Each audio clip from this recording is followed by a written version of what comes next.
That's peat.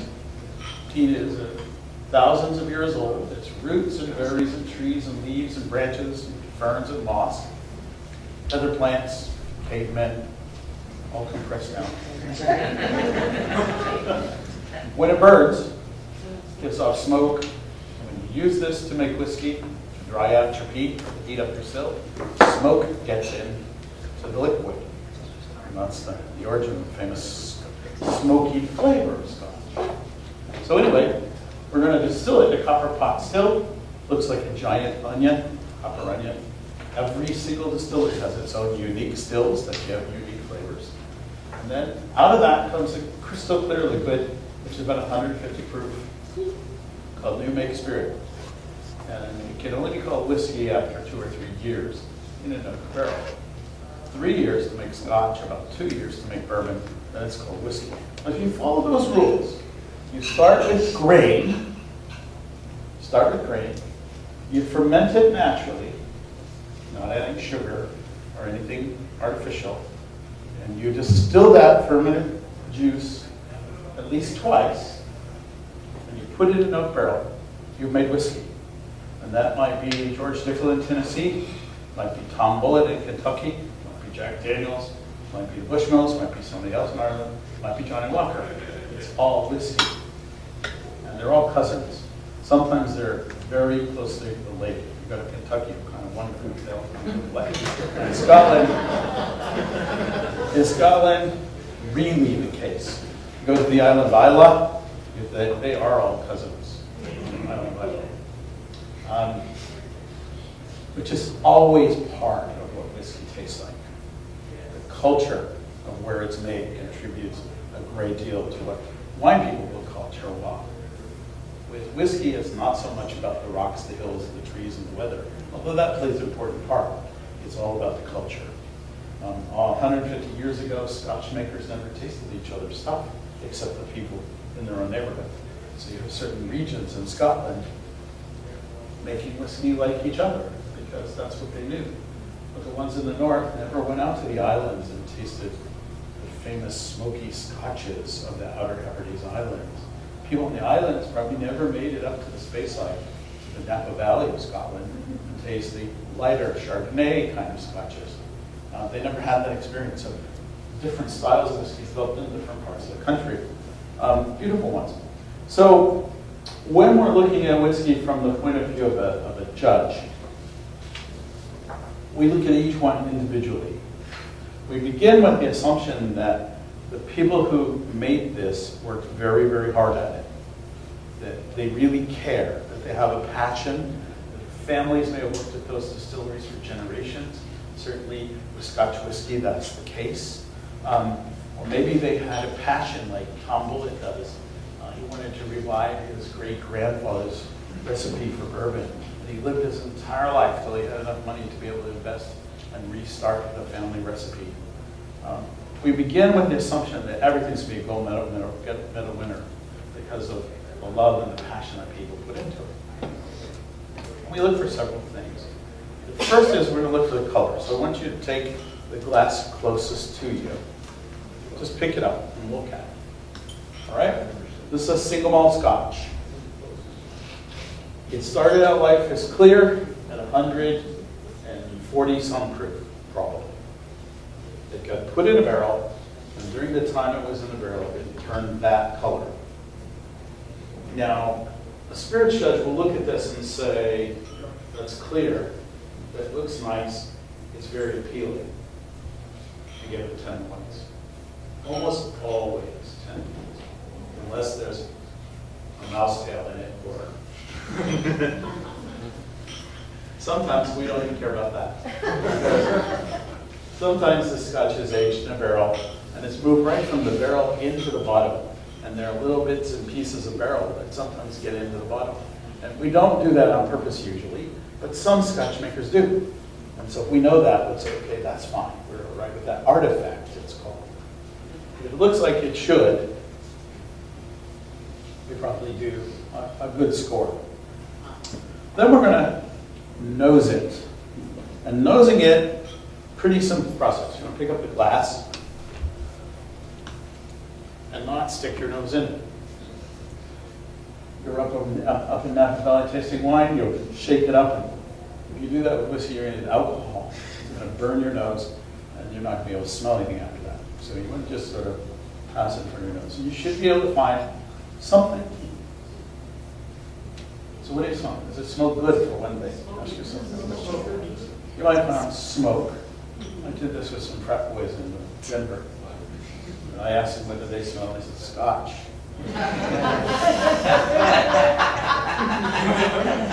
It's okay. It's all right. It's all right. Okay.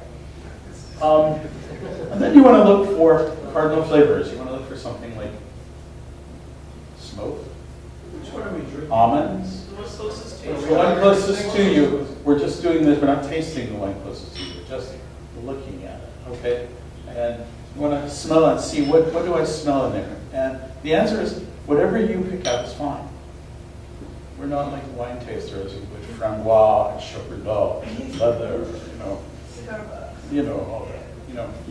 It's not that sophisticated. It can be, that's not. Usually it's cardinal flavors. Some kind of fruit, some kind of nuts, some sort of wittiness, some kind of spice. We looked at the color. If it was sort of red, we might suspect a sherry cask.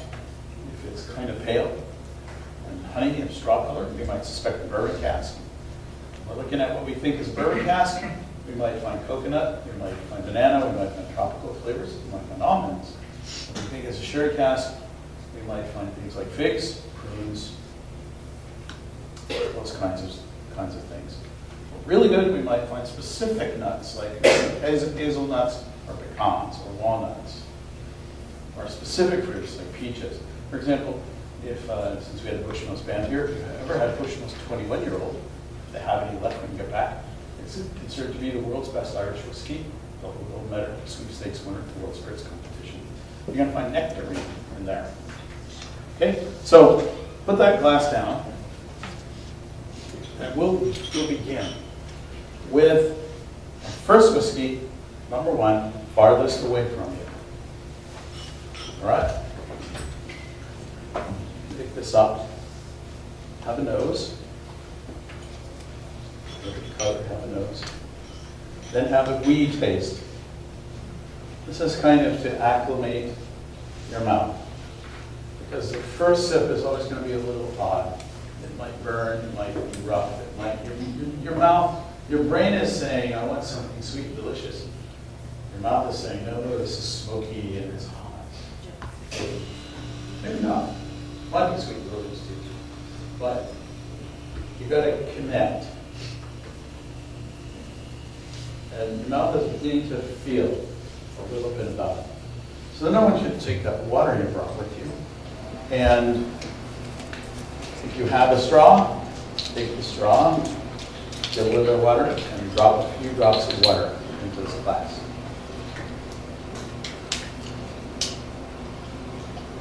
All right? Swirl it a little bit. You look for threads and eddies. That's what they call the little swirls in it. My friend Robin Cooper describes it as releasing the serpent. No idea what that means. All right. So you release the serpent, then have another sniff. Did you notice the difference? Okay. What's happening is the flavors develop. What happens is things that make it smell nice and taste sweet have now been unleashed, been released by adding those drops of water. A true Scotsman always adds water to his whiskey. My friend Colin Megan at Bushmills says, you Scots just keep adding water until it tastes good. There's a little bit of truth to that, actually. It's up to you, because it's how you like to drink it. So you pull the flavors apart, and you begin to appreciate it. Now take a bigger sip. Let it sit in your mouth. We say 1 second for each year that was in the bottle. This would be judged as a 15 years or younger single malt. So 10, 15 seconds. Swallow. First bit. And then breathe in through your mouth and out through your nose. Okay? What you're tasting right now, we call palate. Can you describe what's in your mouth? this particular whiskey, maybe apple pie, maybe a little bit of smoke, maybe an apple pie cooked in a wood-fired oven, maybe a little salt. You think maybe this would go good with cheese, maybe a little spiciness. It's not real smoky, is it? But it's a little smoky. It's very balanced. The smoke doesn't overpower the rest of the flavor. It's not too sweet, not too dry. Really good, very modest whiskey. Strong, but very modest. What do you think? So you're scoring, if you want to score in front of you, you can give it a few points for color, and a few points for aroma, and then a few points for your overall impression of it. Now we've got what we call in the mouth the finish. That is, what do you taste after a minute or two? Really simple. What's there? And if we were judging this professionally, we'd go back and have another sip at this point. Swirl it around our mouth. Think about it a second. Breathe in through the mouth, out through the nose. You always want to involve all of your senses. So what do you think? If you were on my panel at the World Spirits Competition, we'd now be very quiet. I never allow any of my judges ever to talk about what they think this is, because that wouldn't be fair. They never see it because it comes to them in a glass just like you've got. Usually with a watch cover on top of it, we had the number on the side. Think apricot. Dried apricot. That's very good. Anybody else? Anybody got some contribution they want to make? Stewed apple. Stewed apple. A little bit of peaches. Okay, sure. White pepper and pear. Fruit. Okay, dried. White pepper. White pepper. Oh, good.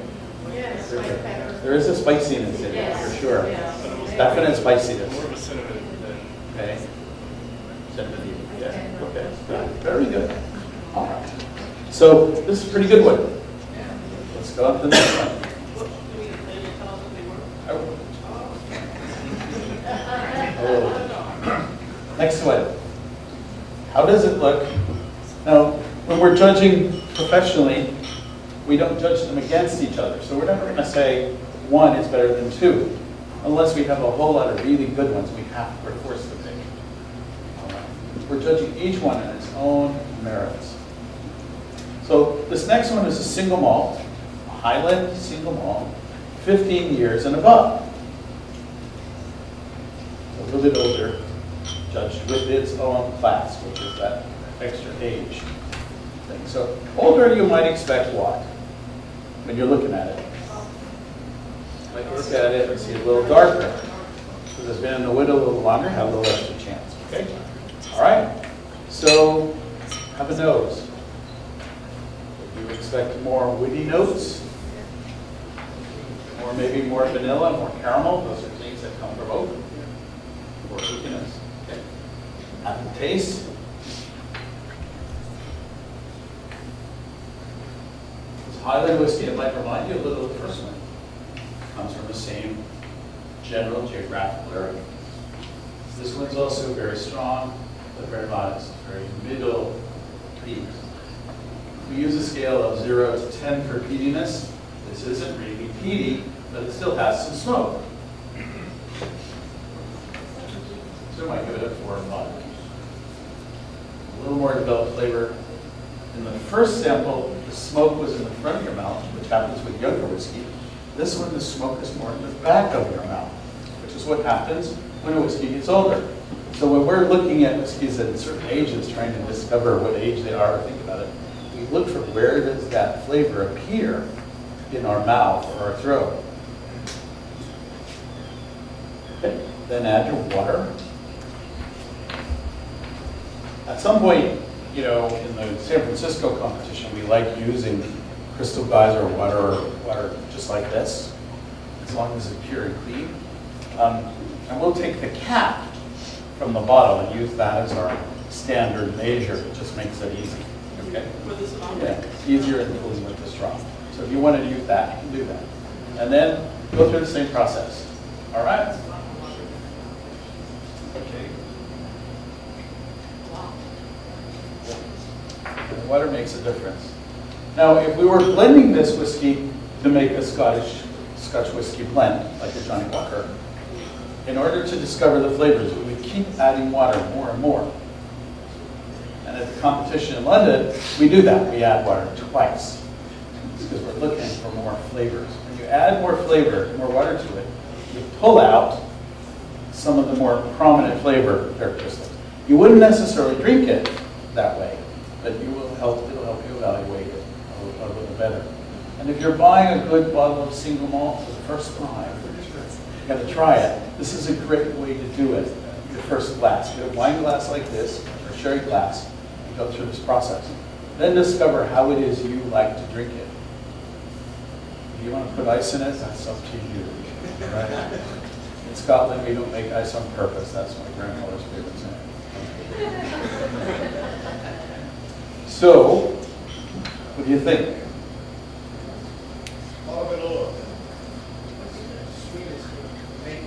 Smooth, a little sweeter, a little more candy, richer flavors. Okay, let's move on to the third class. This is also Highland whiskey. What can you tell me about it? Might be a little older, but what color is that? The same. It's right around the same age as the other two. It's a Highland whiskey. But there's something distinctly different about how it works. It seems thicker, more viscous, and it seems maybe a little bit darker in color, richer, reddish. And this is a hint that maybe there was a sherry cask involved here. All right? Again, Buddy, what do you think? I'm losing my vision, Steve. I can't see the color difference. This is one of the people who runs the San Francisco World Spirits Competition. You're into that. Daddy trio. Okay. What I So- know, I know because of him. So you're tasting the good stuff again. So what are you thinking? Woody, definitely woody, and spicy. This maybe tells you that we've got a sherry cask. It's figs and prunes and raisins versus pears and peaches and things like that. It's very raisin. Okay, that's a hint that it's also a sherry cask. Add your butter. Always remembering to breathe in through the mouth and out through the nose at some point during this process.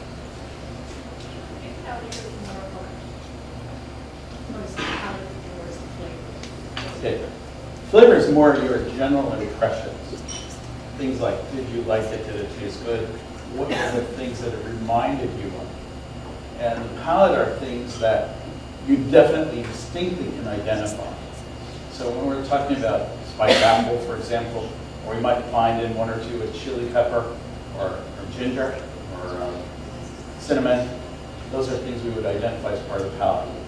Early palate is when you taste it right off, and long palate or finish is when you taste it a minute or two later. It's what's lingering in your mouth. The palate is also about where you taste it, whether it's on the front or the back of the tongue or somewhere in the mouth. You only find it in the nose after you breathe. All right? So overall impression, is it good whiskey or not? Very good. Really outstanding whiskey. Lots of people, when you find out what they are, you'll love it. You'll understand. Okay? All right. So there are regional differences in Scotland. Again, this is a very powerful whiskey, but it's very modest, very handcrafted. You can taste the crafting in both the flavor and the aroma. So you're going to guess that this is maybe a small distillery. where great care has been taken. All right. So moving on to the next class. Ready? We're going to switch to a different geographical region. Now, do you know where they are? There it is. Can you tell somebody about it?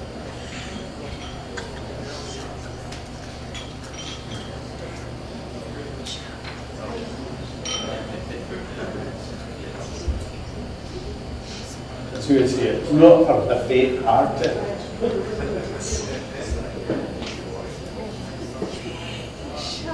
I think this is from the islands. What tells you about it? The Beal? Okay. This is my favorite liquor store trick. If I'm looking for something that's got meat in it, I look for the name of an island on the label. Could be island or Scotland. There are other islands that make similar whiskey, by the way. So we're right on this. We have an island whiskey.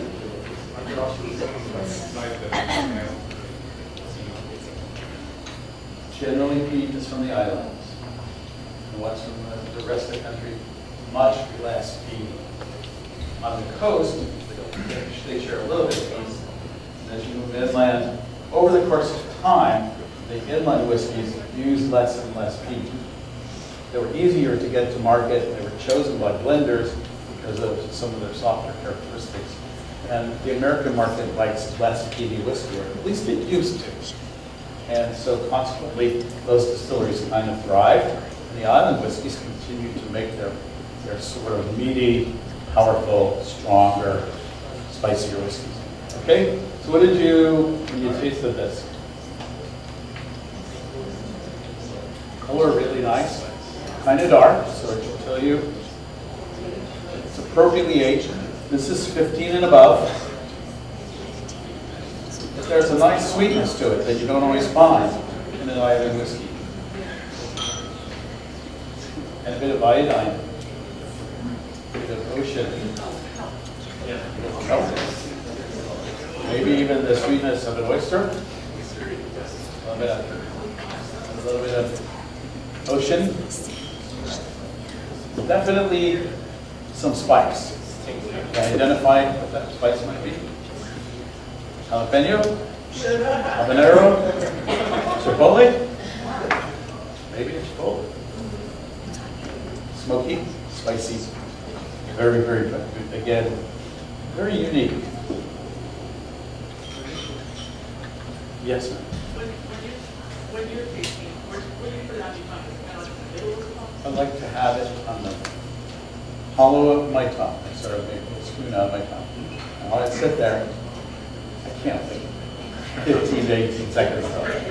You know, that's a good idea. The whole point about saying that is to let it stay there a while so that you actually take the conscious effort to really appreciate the flavor. So let's do that. And in through the mouth, out through the nose. Smoky, peaty, slightly sweet. Okay? I'll give you some sherry tests for this. All right? Pardon? A little more medicinal for sure. Band-Aid. Okay? Is everybody with me so far? Are we having fun yet? You're not? Okay. So, we've purposely sort of moved away from the mainland onto the island. And in judging, we often do that. We start with the lighter, more approachable whiskeys and move to the islands because the islands have so much power, so much boldness that their flavors, especially the peat flavor and the phenol flavors, often overpower. So it makes it hard for us to go back and taste something a little bit more gentle. So it's kind of, we're thoughtful about the process. In judging where we take a couple of days to do this, we judge them on different days. World Spirits competition is kind of fun because all of the judges get to taste fruit liqueurs. sort of our punishment for. Actually, no. Some of the judges love them. And then, since there's a new vodka every 13 minutes, it seems to be. And this year was the year of gin. We had 90 gins. 90 gins. And I can remember we had 8 or 9. So it's kind of a big thing. Anyway, so we're sitting there and we've kind of decided we like these guys. So we now have some island whiskeys, also an island, but different island. So let's take the next glass. Again, be careful, look at it. So this is pale. Now we'll use the barrel several times once we get it from America or from Spain. So the more we use it, the lighter the color gets. So one of our clues here is, this is a whiskey that maybe was aged in an older barrel, or maybe it's younger, or maybe it's both. Okay? Because as the barrel ages, the activity that comes from the barrel, particularly color, begins to decline. So you can talk about whiskey aging by drawing an X. It's basically 2 lines. And the one line is the influence of the distillery characteristics. That is the still that it's made, the town it's made in, the local weather, the local ingredients. And that line goes down. The other line is the line from the other corner, which is the line that talks about the influence of the wood. And it goes up. The Scottish flag looks like an X. It's called the Saltaire. And right there in the middle, it's called the sweet spot. And that's where the flavor of the wood meets the flavor of the distillery, and they're balanced. And so as a judge, one of the things I'm looking for is a balance between flavors. Whether it's a 10-year-old whiskey or a 50-year-old whiskey, I want to be able to taste all of it. Not just barrel, and not just distillery. So that's why you find that most single malt whiskeys are 10, 12, 15, 18 years old. Because that's the sweet spot for most of the flavor levels. And each distillery picks its own year that it thinks its whiskey's good. And sometimes they'll pick 2 or 3. You might pick a 14-year-old, an 18-year-old, a 20-year-old, something like that, and offer 3 of them. To give you a good example of where those flavors balance out. So this one may be young, okay? Lots of smoke. This is more of a barbecue kind of smoke. Maybe a driftwood fire. Driftwood fire. When I first started as a chef, I used to work at a salmon fishing kind of camp up in Alaska. And the guys would go out and catch the fish and bring them back to me, and I'd fillet them and cook them right there on the beach with the driftwood fire. Just, to me, that's heaven. And that's kind of what I think.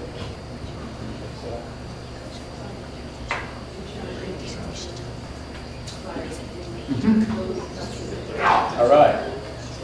So you've had that sip. You're sucking on a piece of driftwood. And it kind of burns. It's almost hot.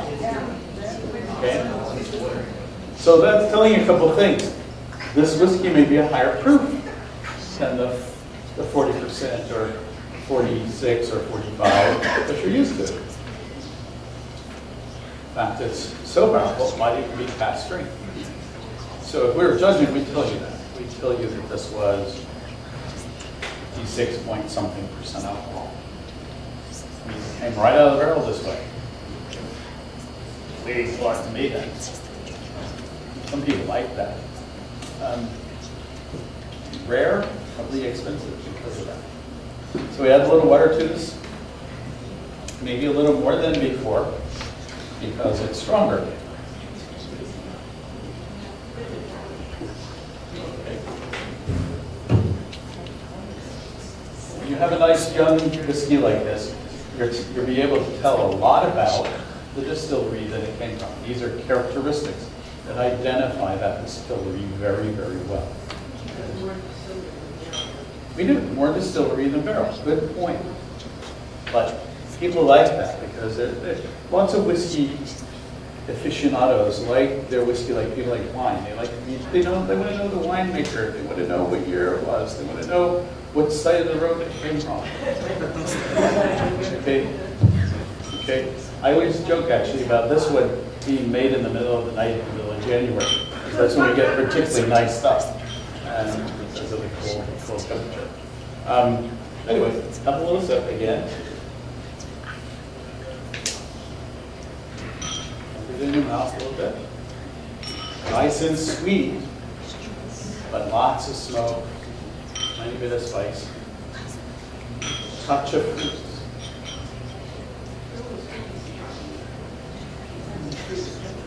Okay, but it's very pristine, but very, a little bit of iodine, very antiseptic almost. Very good. I never make health claims about whiskey. I would tell people to drink responsibly and enjoy what you like. But I'll tell you, if I've got a good cold, I love this kind of stuff. This is really warming me up.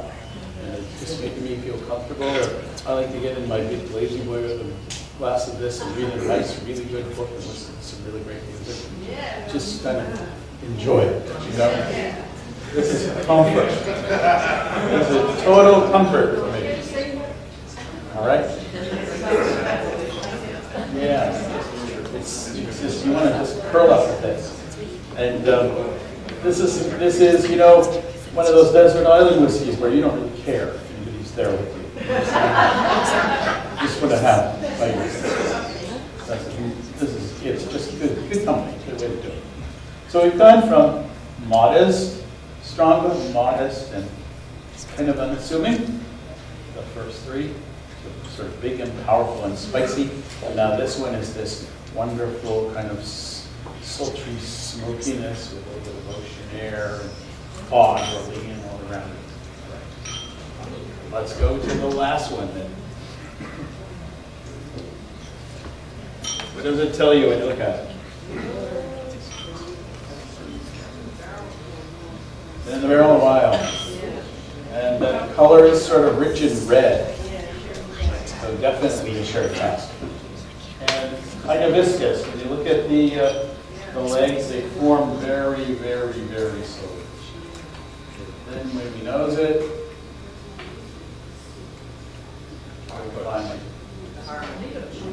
chocolate, definitely fig jam,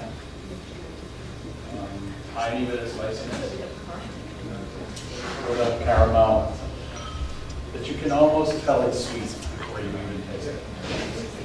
Fruitcake, really good fruitcake. Yeah, fruitcake is that cake that lasts forever. You know, in the UK, the top cake on the wedding cake is always made of fruitcake, and it's made so that it will last forever, so that you can have it on your anniversary. That's part of the reason. It's also made with lots of fruits and nuts for fertility. You know, that's kind of the whole business of throwing the rice and all that stuff. Well, that white chocolate cake is actually a bride's cake. The wedding cake is a fruit. Yeah, that's actually right. Are you a baker? I've done some. Okay, so. And she does a lot of wedding work. She's a person. Oh, wonderful. Wonderful. Okay, so fruitcake, definitely, or Christmas cake, Christmas pudding, Yes. plum pudding, With charm. with the charm or the sixpence. So, how does it sell? Did it deliver on your tongue, which you expected it to, in your nose? Yeah. So that's a really good thing. That is a double gold medal quality. When what it smells like is what it actually tastes like. And sometimes you can have a smell of a sniff of a great whiskey, and it becomes very disappointing when you actually taste it, because the nose is so desperate from the thing. So we're nearly finished. Add a little water. Although this one I don't know if I could even bother. So Okay. Chief, you choose the palate before you let the water? Well, the palate is something you begin to describe before you add the water, and then when you do add the water, it expands it, carries it out. So your overall impression of this whiskey, pretty good. Pretty good. All right. So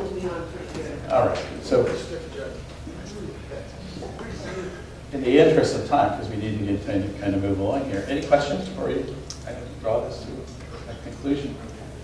A couple questions. You know, one is you could talk a little bit more about color, and in particular the practice or regulations around adding caramel color to simulate flavor. Caramel color is sometimes added in whiskeys.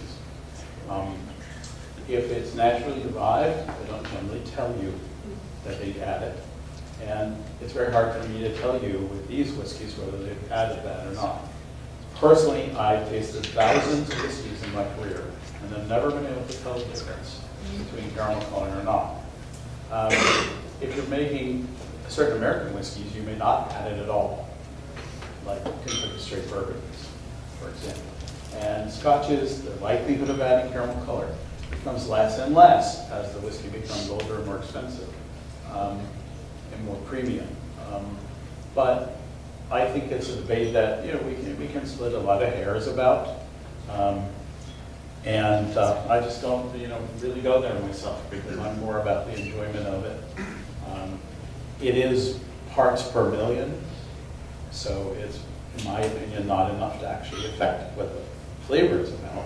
And if it's a natural ingredient, I'm not particularly concerned about anything more than that. That's just my personal view. Well, and I guess my question, my comment would be is, and I agree with all those things, except that I would question the sort of the veracity of judging based on color as a criteria for saying, how good is this whiskey? Well, you'll notice that this is a generic category, color, what it looks like, and the points are very, very few in terms of the over. I mean, it's 10 out of 100 in this particular way we've done it. And that's telling you that it's not the most important thing about it. It would be, though, if it didn't look like it should. If there was something wrong with it, it was cloudy, if there was something odd and peculiar, and you marked it down, it would make a difference.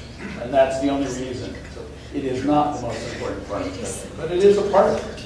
It is a part of it. So you want to always take that into consideration. That's a good question. One more? Is there any kind of indication where the distiller might intervene and change something that he might think is not going well, or is it just going to slow down? Not really.